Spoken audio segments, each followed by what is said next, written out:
Welcome to the What Now podcast, where we document our journey through chiropractic. Our goal is to give you, the new chiropractor, our firsthand experience in running a principled, cash-based practice right out of school. Join us as we bring you real perspective, lessons learned, and the leading names in the profession as we build the practices of our dreams. Yo, everybody. What is up? Guess who's back? Back again. Guess who's back? Tell your friends. What's up, everybody? Welcome back to the What Now podcast. Spencer and Zach on a Dolo cast. You already know. Sir. So, what's up, Zach? How are you doing, bro? I'm doing great, man. Doing great. Just finished up men's Bible study, into the gym. Nice 15-minute sauna session with my man Wayne. This like 75-year-old retired guy that we're always at the gym at the same time. And then Nice. Here we are. Blessed, man. Blessed. We should get Wayne on the podcast. I don't know if he would know how to. He actually has a flip phone. I'm not kidding. Oh, that's sick. Yeah. Honestly, I think that the simpler, the better. Honestly, I'm like, dude, I realized like having my phone on me all the time is more of a distraction than it is an aid at this point. Like, there's so many notifications that come through. I'm like, dude, like I just want, like, I like the access to the internet, but like ever since talking to Callan, like I really just use Perplexity now, like to Google all my stuff. So I like, it's not like I need to like browse I just ask that thing, and then, which is crazy all in itself. But I'm like, man, like I just need that, and I've been using AudioPin, so I just like, now I just take all my notes. Like I don't need a notes app or anything anymore. And then like Logan manages my schedule for the most part, like both in and out of the office. So now like I just get updates from that. So I feel like it's just so much better to have less on the phone.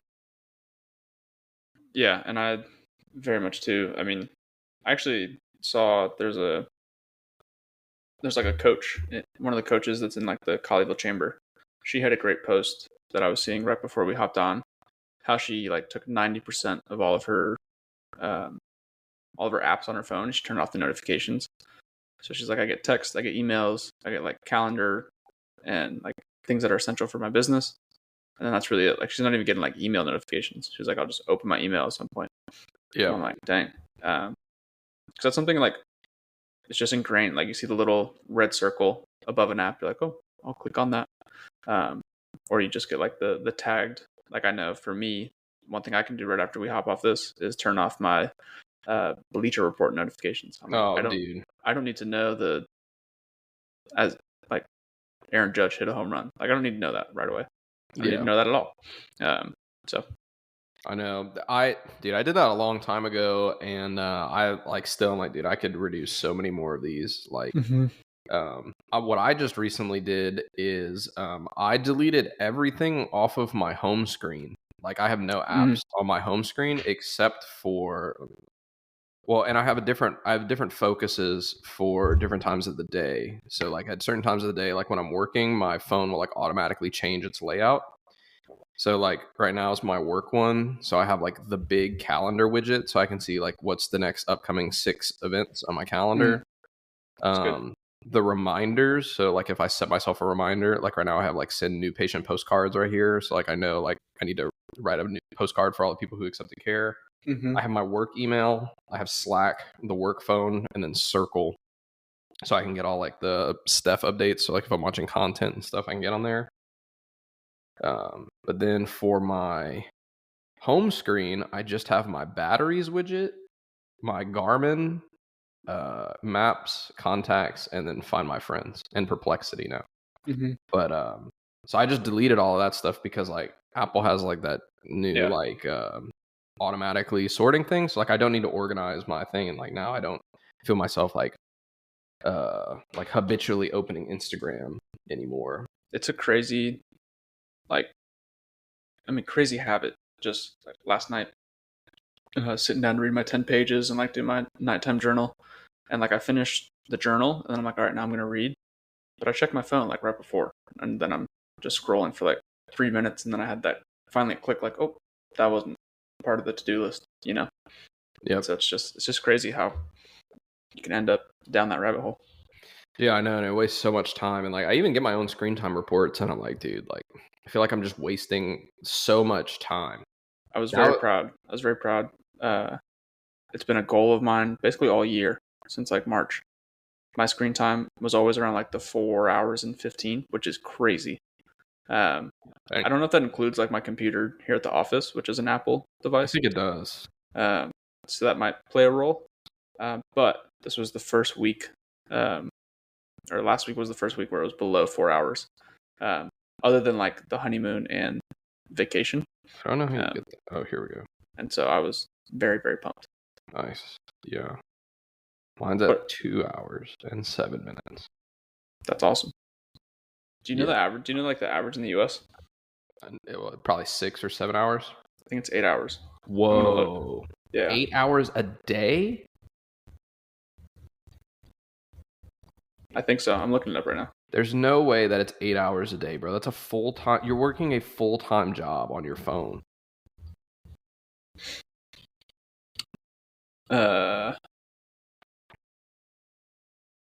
So according to backlinko.com, first thing that popped up, on average, Americans over the age of 18 years old spend on average 59 hours and 56 minutes with media per week, which amounts to 8 hours and 34 minutes per day. There's no... Bro, that's insane. Mm-hmm. You're working a full-time job on Instagram. Yeah. Bro, you know how much you could do in that time? And like, dude, I'm looking at my screen report right now, and my daily average is 2 hours and 8 minutes, and that's up 10% from last week. Yeah. And that's including, I mean, not to like make it sound better, I still think it's awful. But to say like they have like a pie chart, gotta love a good pie chart. And they break it down. TV is 34% of that screen time. So they're including TV in there, and movies and video games and social media. But dude, that's still crazy though. Yeah. Like you're spending just as much time on a screen as you are spending at work. Mm-hmm. Yeah, I mean, it kind of checks out, right? So you 8-hour workday, then you're asleep for 8 hours. So that's 16. 24 minus 16 is, so like Americans on average are spending the rest of the day. The rest of their day. And well, okay, I mean, how many Americans actually on average get 8 hours of sleep? Exactly. I would say that, I mean, based off of someone who takes care of people, yeah, I would say that a majority of people get about 6 hours of sleep. I would be surprised. What's the average amount of sleep? US. That's good. This episode's getting on our Joe Rogan wave. This is average we need where's Jamie? Yeah. Average person gets less than 7 hours of sleep every night. Yeah, I would say it's about 6 hours. Like when I ask people, like I would say the most commonly checked mark box of like how much sleep do you get per night is 4 to 6. But what's really crazy, and this is WebMD, so take this with a grain of salt, but the average time someone spends in bed is close to 8 hours. However, most people are just staying awake on their phone. They just be on their phone in bed for 2 hours. That's crazy, bro. Like, nah. Yeah. I have like a no phone in the bed policy. Yeah, it takes me like it takes like 2 minutes to fall asleep. Well, same for me. This is Morgan the thing. Morgan and I is like one of our favorite things, and maybe we should stop doing this. But we'll like watch TikToks for like 15 minutes, and then we'll go to bed. I just do that on the couch. Kayla and I do that on the couch at night. Yeah. And but we just got these like wireless phone chargers, and so I just moved my phone charger across the room, and so now it's like if I want to use my phone in bed, then I have to either be awake, which there's no point in me staying in bed because I have a cool house and I have fun places to sit where I can do that, or have a dead phone in the morning, right? And so it's like, dude, like nothing is worse whenever you wake up and you're like, bro, my phone didn't charge last night. And so one thing I've been trying to do now, my phone, I always plug my phone in my car. I have the Apple CarPlay, but it has to be plugged in, which I kind of like because it charges my phone. But there have been days like throughout the weekend, like I'll go to bed and like my phone's at 50%, and I'm like, let me see if I can get through the whole next day without it dying, and I can't. And it's like, sweet. Yeah, I can go about 2 days without charging my phone, but That's because I really try not to use it that much. Like I really like am not. That's why I guess I'm a bad texter. So if you're listening, like this is why I don't answer your texts. I'm really bad at that. I bet you I got you beat. This isn't a flex at all. I feel really bad about it. I have 483 text notifications. Now that could be like group texts that have a bunch of liked messages or like that kind of thing. But I just delete them. Like I'm not married. I'm not married to any of my text conversations, so I just delete them. That's smart. Like whenever I'm like, oh, I'm not gonna respond to that, I'll like leave them like unread, or which is cool how Apple like now you can like mark your text as unread, which is nice. Yeah. See, I just did it. I literally just did it. Just a live reaction. Like I opened my phone to check how many text notifications I had. You open Instagram. And I open Instagram. Yep. Dude, that's that dopamine hit, bro. It's crazy. Yep, it's that dopamine hit. I turned off all my Instagram notifications, and I turned off the little bubble. Dude, if you turn off that little bubble, like there's something about it that it hits your brain like in the way. I mean, Instagram will even say it too. Like the colors of Instagram like supposed to spike your dopamine. Like it's literally like that recurrent hit. And my brother-in-law, is that, I don't know if it's technically brother-in-law, my wife's sister's husband. He's not necessarily a brother. We know who you're talking about. Yeah. He actually turns his phone on like black and gray or like grayscale. Yeah, grayscale. And so he's like, I never have the need, like there's no colors, so I don't have to check my phone. Yeah, I had a friend that did that, but then it was like annoying whenever I was like, I'm trying to look at this picture and my pictures are in grayscale. I'm like, bro, like, yeah. So, but no, I have a black and white background, and it's one of me and Caitlin's like wedding pictures. It's like my favorite. It's like one of my favorite pictures, and it was in black and white, and so I just tossed that into grayscale. So my phone is kind of sort of in grayscale, but I feel like the black and white background also really helps with the whole like anti-dopamine thing. And so I mean, I guess that's kind of on the lines of like what we want to talk about today. So we were talking about we wanted to talk about today like how to work smarter and not harder. And it's really a lot of these like little things that create efficiencies for you in your business or in your life where you can, one, find more productive time, and two, stop wasting time, right? And so check your screen report. Let us know what your screen time is.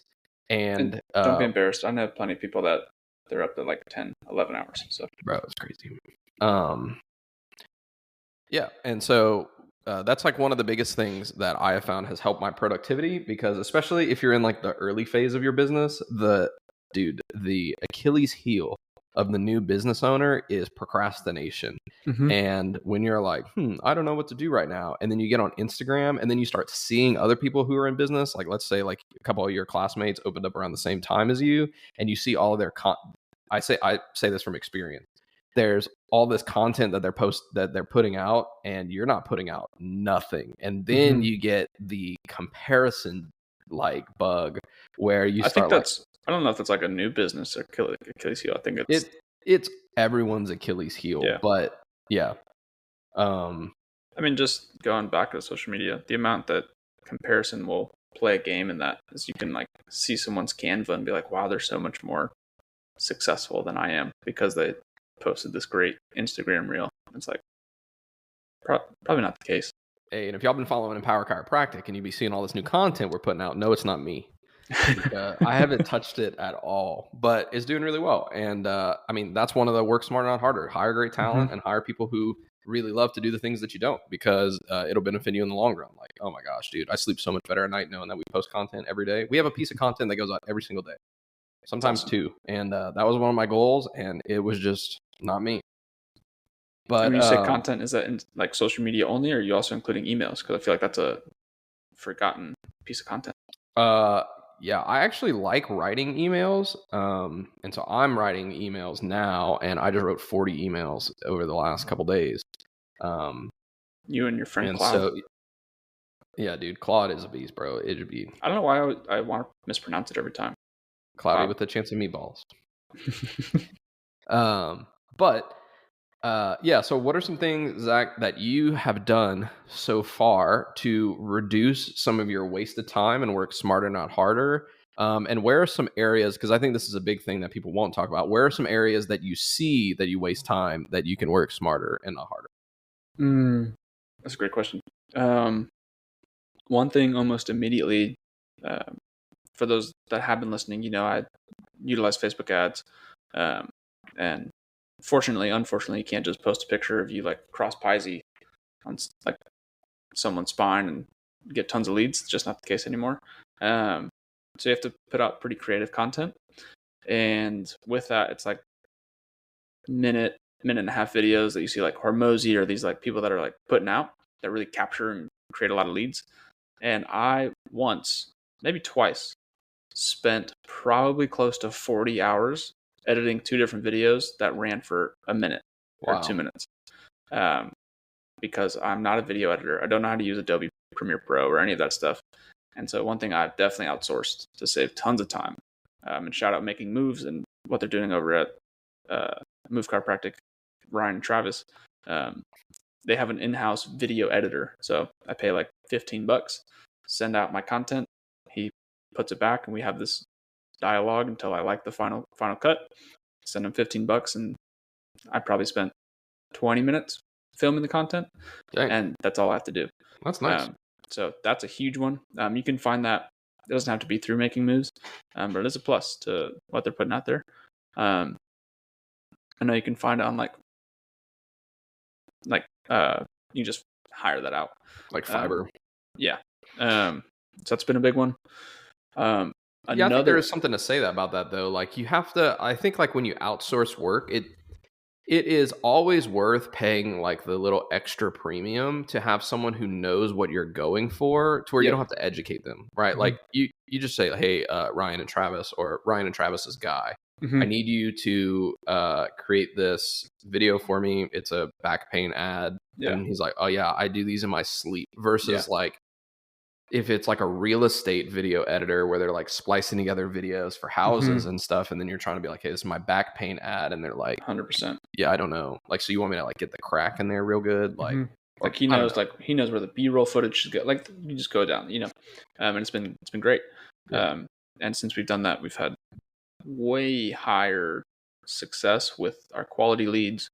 The people that are coming in, they're ready to start day one. That's been great. Number 2, I would say, definitely the utilization of AI. And after talking with Callan last week, learned that I'm just so underutilizing it. So I look forward to implementing that even more to, like one thing we're doing is cold outreach to local businesses to promote lunch and learns. And so I've had AI create lists. Well, I've had someone that knows how to do that.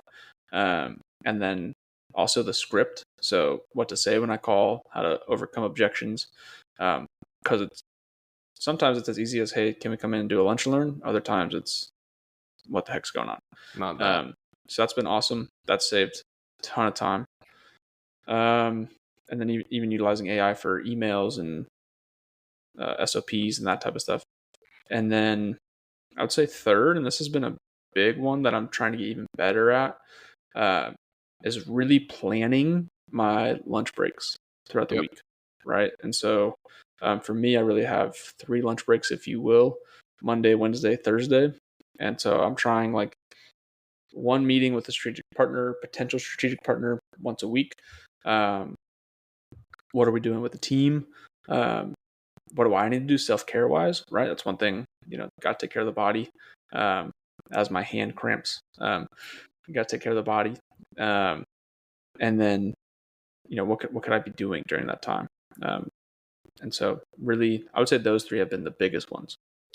Yeah, I think that there's so many things that you can, there's so many ways like we can take this like conversation about like areas to work smarter and not harder, because like there's so many little things that you can make more efficient in your home. And like one of the things that we do, like we bought a Roomba, and so now we have the house vacuumed all the time because the Roomba runs once a day. It wouldn't work on, right? So like that's nice. And like that's worth it, right? Because like if it takes me 15 minutes to vacuum the house and I do that 3 times a week, now I'm spending 45 minutes vacuuming the house. That was like a one of Steph's things was like, what do you want? And it wasn't necessarily something I wanted or I didn't realize I wanted. But we actually, every other week, we have a house cleaner come to the house. and it's amazing. Yeah, that's nice. It's worth it. Like One way of the worth it. yeah, some of the things. Okay, so where are some? Well, actually, I'll give mine, I guess. Yeah. So yeah, one of the things that I have done to work smarter, not harder, I think that I've done a really good job at is like reducing my screen time. Like people like I always ask like, where's my phone? Like in the office, because like I never know where it's at because like I feel like I do a really good job detaching from that. I think that was ingrained with me when I worked at Camp Ozark, and I went two full summers when I was 20 and 21, like without a cell phone, like for the whole summer. So like that really like detached me from the need to hold on to it all the time. And then really deleting all of my apps off of my home screen except for my essential ones. Like the only reason that Garmin is on there is because I want to sync my data from my wearable every day. To where I can like look at that maps, because like I don't want to have to type in like because I don't ever know like where actually all the apps are in the little home screen thing, so I just type them into the search bar, which makes me have to like intentionally use these apps like whenever I want them. And then yeah, my contacts also too, so I can like call people, and then like Perplexity, like when I have a question or something like that. But really, I've just been asking Siri more. So I think like organizing my phone a little bit better to where I can do that, and then making sure that my phone changes as I need throughout the day. Like so, like from 5 to like 7:30 in the morning, my phone is in gym mode where I get no notifications, no calls, no texts, nothing early in the morning. And then my wallpaper changes to like this Nick Bear wallpaper that just says like going more. No, it says prove yourself right. And then all my gym apps are on there. It's where like I get my training like from Garage Gym Athlete and all that stuff on there. So that's like a big one that has helped me a lot, not like get stuck in the doom scroll. I need to do a better job of not getting in the doom scroll at night. That's when I really get onto the doom scroll after I'm trying to like chill out for a little bit. And then another one, yeah, definitely using AI. Like for me, like condensing my ideas is like hard. And so when I would get onto like those LLMs, like Callan was saying, like Claude or like ChatGPT, I never knew like what to ask it, but I always like in writing.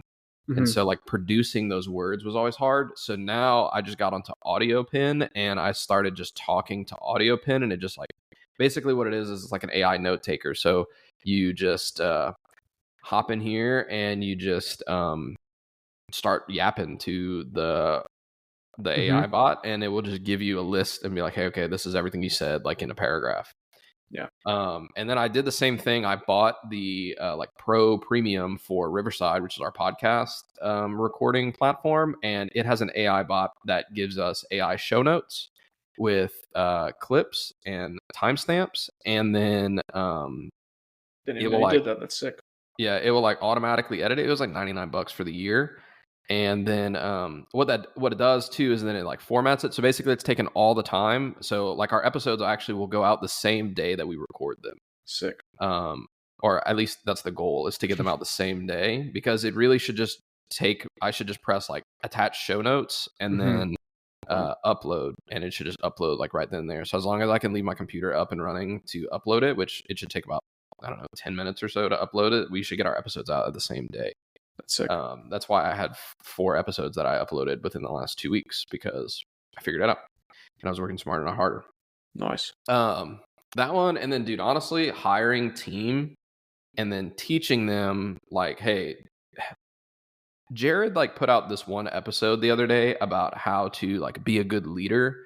And his biggest thing he was talking about was creating autonomous employees, where you have hired someone to perform a job on their own and you give them free reign. You just say, hey, this is the end goal and this is what I need to get done. Like I was saying, like if you've been following the Empower Instagram, none of that is me. All of that is Danny.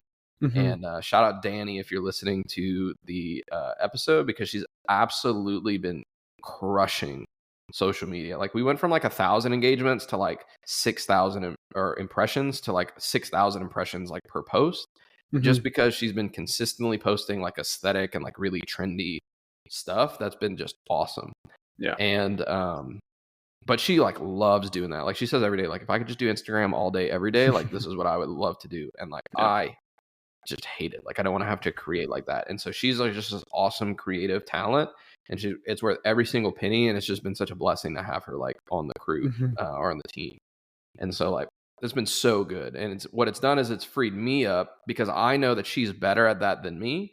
So I don't have to worry about like micromanaging her and any of those things. And so I can then focus on everything else that I'm trying to get done and get into deeper work because I know that that is taken care of. It's not this thing like sitting in the back of my mind of like, oh man. And like, I think that's a big thing of like, if there's this thing that you know, like you need to be doing, like, oh man, like I know that I need to be tracking my stats. Or like, and I'm just not doing it because I like can't, I quote, don't have the time. Right. Look at your screen time and see how much time you spend on Instagram. And you're like, okay, I have the time. If you find yourself being like, I don't have the time to do X, Y, and Z, that's something that you either need to sit down and actually do because it's probably the next thing that's going to actually leverage you into the next phase of your business, or you need to just hire for it. Yeah.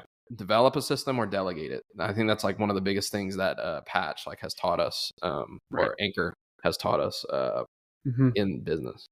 Yep. No, I think it's great.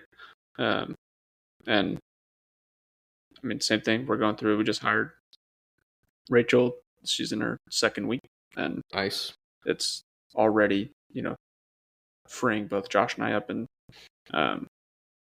it's allowing me to get back into my office and start to crank out some big things where it's like, here were some of the things I had envisioned getting done in Q3, and we're starting to implore.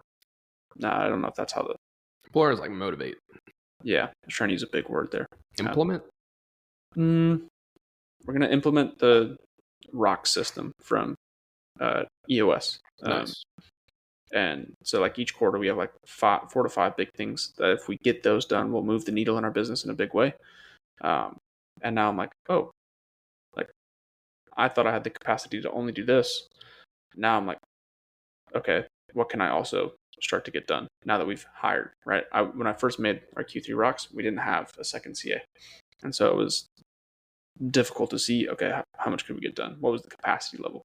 Yeah, it's so helpful, dude. Like when you find somebody that like hardcore fits your team, like is a perfect fit for your team, dude, it gives you so much more energy and time and effort to be able to put out because you just have to let them work in their zone of genius. Like Danny has created so much content. She's like drawing things for baby like gifts and for like she's doing a rebrand actually like for one of our friends. And that's super cool. Like she's like drawing posters and stuff. Like there's so many opportunities that have like she's drawing a whole backdrop this morning for a photo booth for a back to school event. Like I would have never done that before. Yeah. And like that's so cool. And she's like excited about it, which I'm like, how do you get excited about that? But okay, so what are some of the areas where you feel like you're working too hard that you would like to work smarter in? Like where do you feel like you waste a lot of your time, and where do you feel like you could be more efficient? See, that's actually been a big thought in my brain lately. And maybe it's just like the entrepreneurial curse, but feeling like I'm not working hard enough. And so I think there, at least right now in this season of expansion and growth that I'm in and really feeling and tapping into, I don't know if there's necessarily an answer there. I feel here's another. I feel like I've done a good job of like outsourcing those types of things. What's like a large task that's like on your back burner that you're like, when I have time to get this started? Oh, that's great. One is the standard operating procedures manual. That's just something I like when I sit down to do it. I just hate doing it. Okay. But learn to use AI with that. And then 2, and we were talking about this before we hopped on, is building out like a nurture sequence of emails. That's like a big task that when I think about it, I'm just like, And so I would say those are 2 big things that are like on the back burner. I'm like, when I have the time, I'll get to them. What about for you? Nice. Yeah, I mean, for me, it was email nurturing sequences for sure. It was like just redoing these emails. Like, dude, I don't have like the brain power to do that. And yeah, I was like, all right, well, I'm just gonna start to do that. Another one is like logging actions in the practice. Like that's like such a big one because like you know, this lead called and we left a voicemail and who needs to follow up and who did the payment, and like this person said that they're pausing their wellness membership.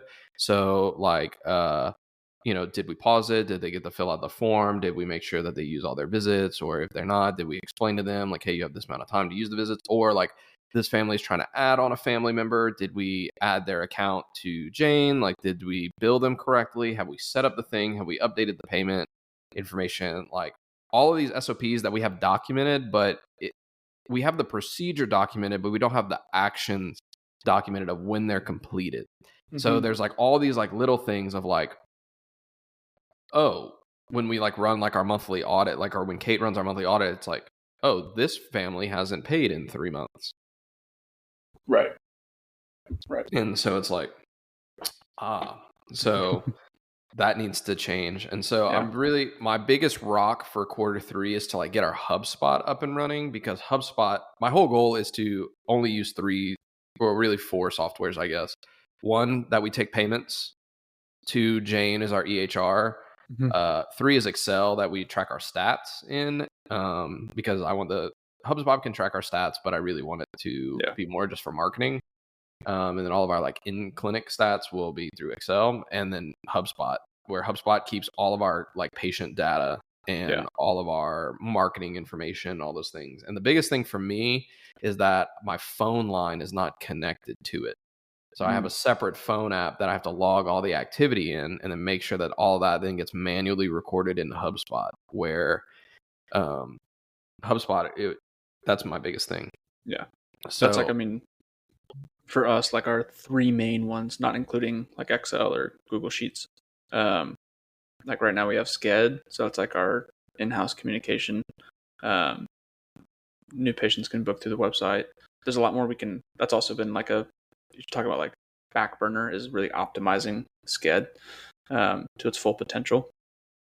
But we have Sked, Go High Level, which is more like nurturing for leads and that sort of stuff. And then we also have like our EHR Platinum.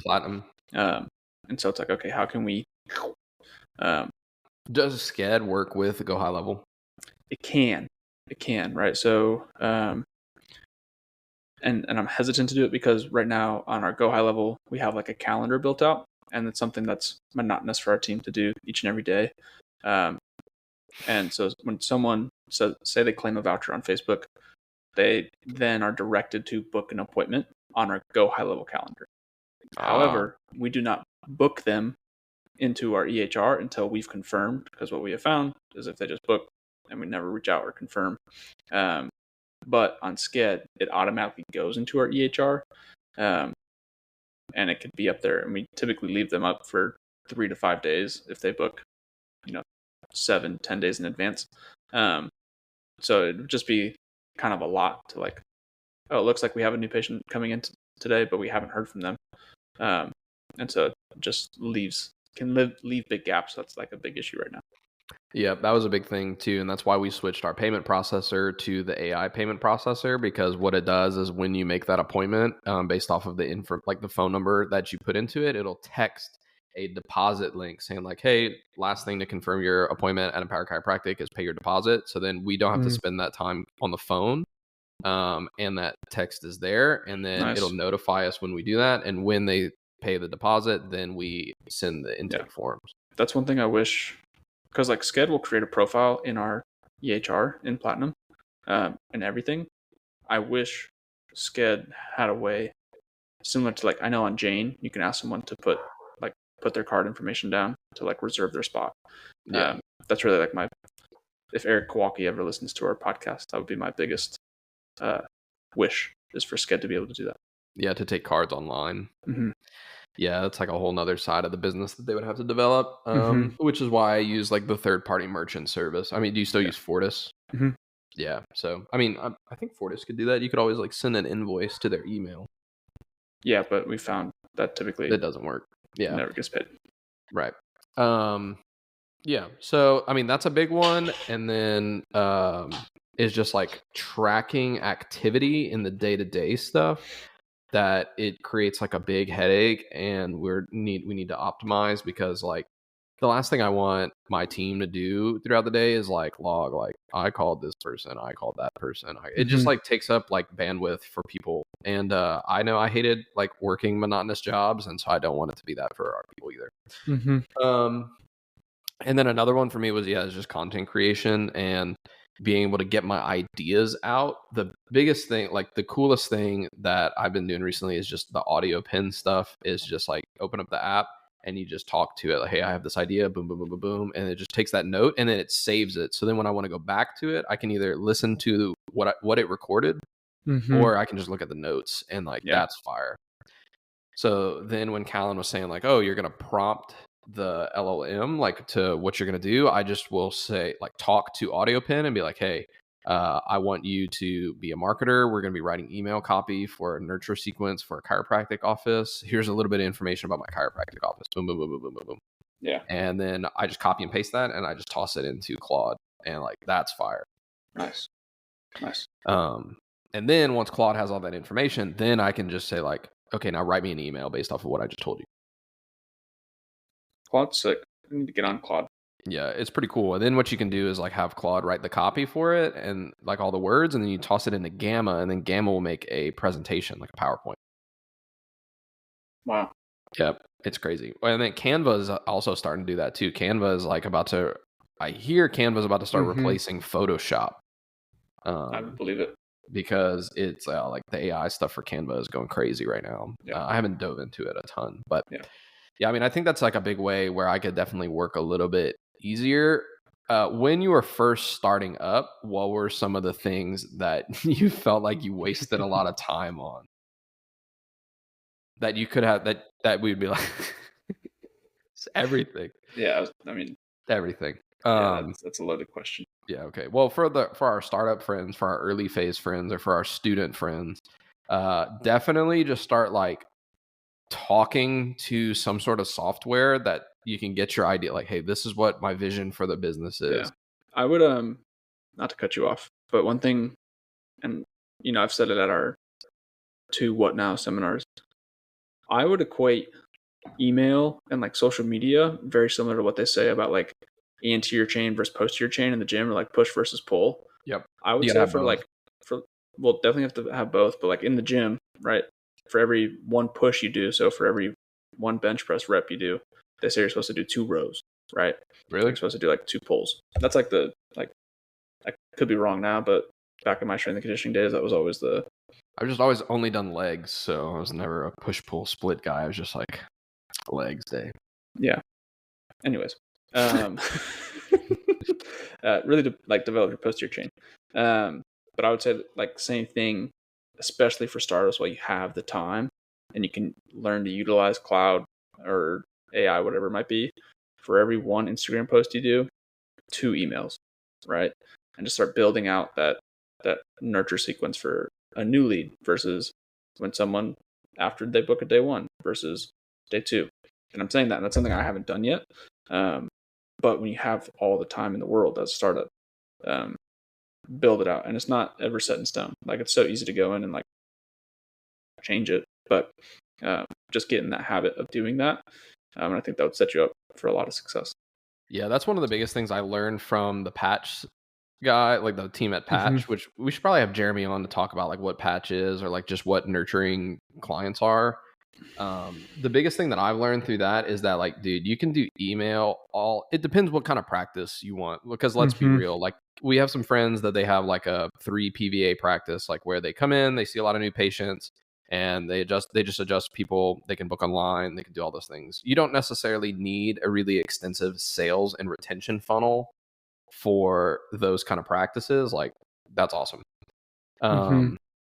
But or at the same time, is if you want a long-standing retention practice, then where you have the same people coming back that are referring more people in, then you need to have some sort of nurturing sequence. And what we mean by that is when someone enters your ecosystem, so when they go onto your Instagram and they engage with your content and they text you or they email your practice or they fill out a form, the moment that they become associated with your business at a deeper level than other than like, or really even at the same time, anything past social media, then you have to have some sort of sequence that holds their hand all the way through the process. And that's what we're talking about with nurturing. So like somebody it's goes, very similar to like how a lot of docs will talk about like the importance of table talk and like what you're saying to patients. It's the same thing, just when they're out of the office. Yeah, you're like table talking them. You're educating people about what goes on in your office, what goes on with chiropractic,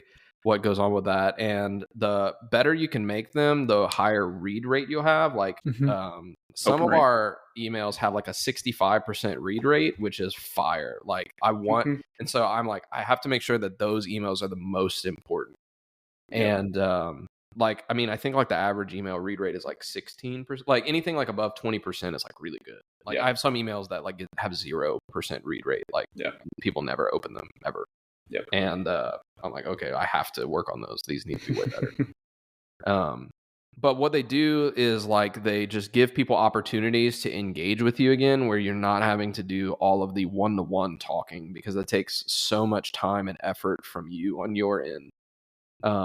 And like, I mean, if you talk to 11 people in a day, if you have the chiropractic conversation 11 times in a day, like that's a lot of times to have that. Whereas if you set up an email sequence where you can literally just go into something like AudioPin, you could literally do this. If you like, I don't want to get super engaged, or like, I don't want to get super in the thing, go to AudioPin, you get a 3-minute on the free version, you get 3 minutes to talk. And just talk about one thing about chiropractic or your business for 3 minutes. Hey, whenever you come into the office, our office is the first door on the left. You can park in this parking lot, and this is our address. You can just talk for 3 minutes of that. It'll give you a note, and you could literally just email that out to people whenever they book a new patient appointment. And that's what we're talking about with nurturing. Yeah, and it's not to say like when patients come in, you're not having table talk. Yeah. But what it does is it frees up your table talk, because you've already had that conversation in their email inbox, and people are less likely to get like confused about what's going on in your practice. And I think too, one thing I've learned from my really valuable time with Ryan Ryder was like the importance of what he calls like a Seinfeld email. And I think he talked about it on the podcast, where like it's just it's an email about nothing. So it's like anything that like I've talked about, like my wedding, talked about my dogs, the fact that there's no attendance at checkout lanes anymore at grocery stores, and you have to use self-checkout. And those are always the emails that get like much more engagement. Patients come in, they're talking about it.